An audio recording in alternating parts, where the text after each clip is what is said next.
tentang puasa ni saya nak kongsi satu poin yang sangat dahsyat, sangat hebat tentang puasa. Yang pertama, kenapa Allah Ta'ala kata puasa ni dia punya. Sembayang, zakat, haji kau punya. Puasa ni aku nak. Rupanya ada rahsia dia. InsyaAllah. Kan? Sebab apa? Puasa ni Allah kata dia punya dan dia akan bayar gaji orang berpuasa ni, ganjaran dia mengikut kapasiti Allah. Bukan kapasiti manusia. Pahala dia ikut kapasiti Allah. Ibadat lain semua ada dia punya kadar pahala dia. Satu Quran 10 hasanah. Kalau kita sedekah 700 pahala Allah bagi pada kita, RM1. Tetapi puasa dia tak ada pahala. Dia tak ada pahala puasa ni tak boleh dibilang.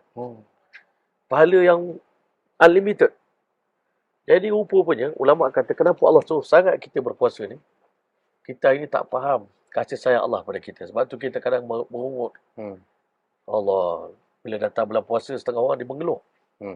Datang dah bulan puasa. Dah kena lapar balik. Sebenarnya dia tak tahu. Rupanya manusia ni, kita ada dosa dengan Allah, ada dosa dengan manusia. Betul tak? Kan? Dosa dengan manusia, kalau tak diampunkan, dia tak maaf, syurga tak kita? Tapi untuk orang beriman ni, saya terbaca satu kenyataan daripada seorang alim.